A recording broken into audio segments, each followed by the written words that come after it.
What's up, all you fishing fools? Jim Walsh coming to you live from Walsh Hog Custom Bait. Had somebody email me, message me, ask me about doing a fur pattern.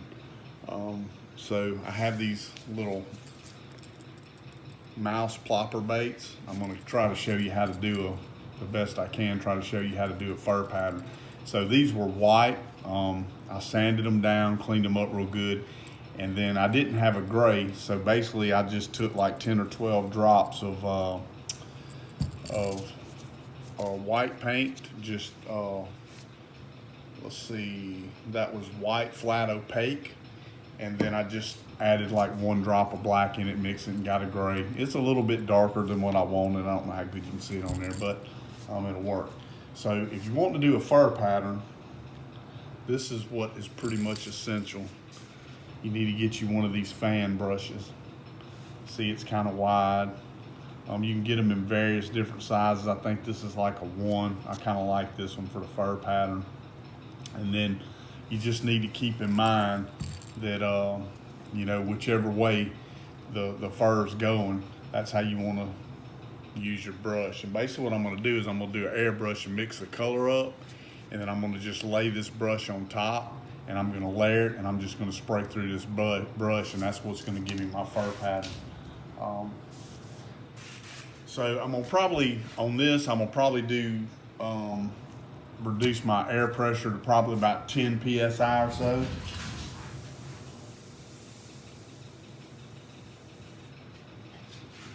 Because you want to try not to get a lot of overspray. I'm going to probably start off with a burnt umber. It's like a brown. And then I'll try to layer that on there, and then I'll probably come back with the sepia. So this is a Wicked.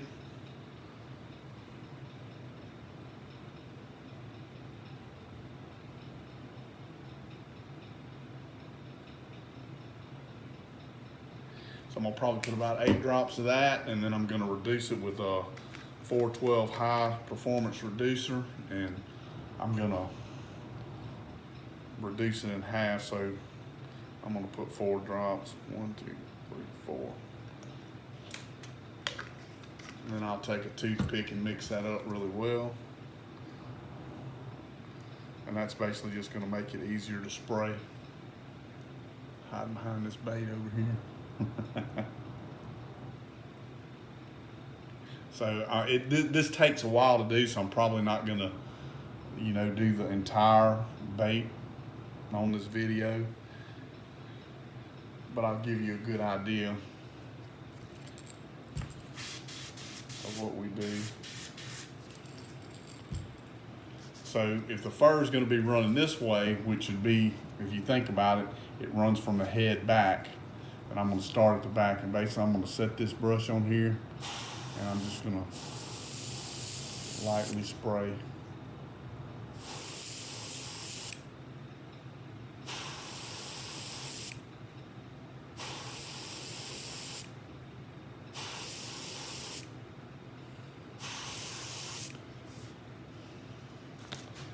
Just kind of show you what that looks like.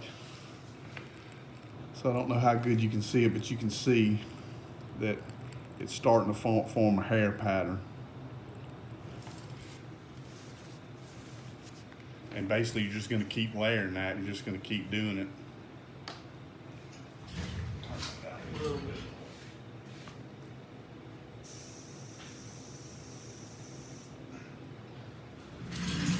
Turn that air down just a little bit more.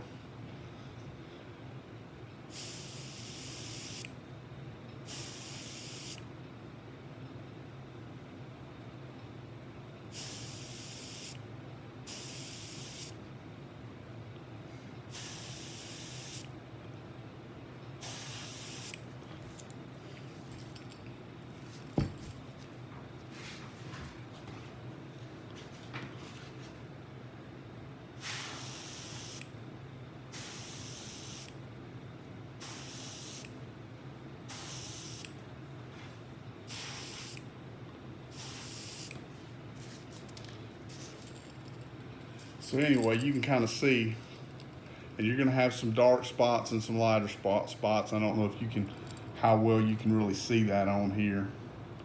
But basically you just keep layering it. I'll come back and I'll dry this, and then I'll probably go with a little bit darker color, like with some sepia to go through there. I don't know if you can see how that hair pattern lays it down. And then what you can do as you're spraying and it builds up on the side that you're spraying, all you have to do is just kind of dab it on the paint, on the bait. And that'll give you some like even little darker spots in there. And like I said, I'm just gonna keep layering this and keep layering this until it's how I want it. And basically after that, I'll clear coat it. Not a whole lot to it. It's a pretty neat little trick to do though. And like I said, this one will be a little bit more challenging when I start getting around the head and the ears and all that stuff. Like laying this brush on there. And again, man, it's all about layering it. Use different colors. I've seen people do grays, browns, and then sometimes I'll even take a little tiny, see if I even have one, like one of these little bitty fine tip brushes. And I'll go back and I'll put like a few little black streaks in there, little black lines, just to give it a little bit of character and look more like hair. But that's pretty much it. There's not a whole lot to it. You just have to take your time. It's a lengthy process, but this is your friend. This is what's going to give you that hair pattern coming through there.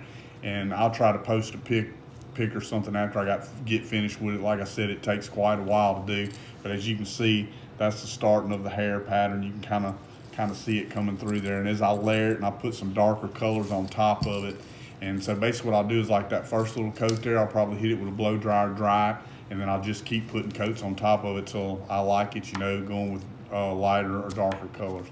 Anyway, that's my tip for today. Walsh Hog Custom Baits, baby. Get you some.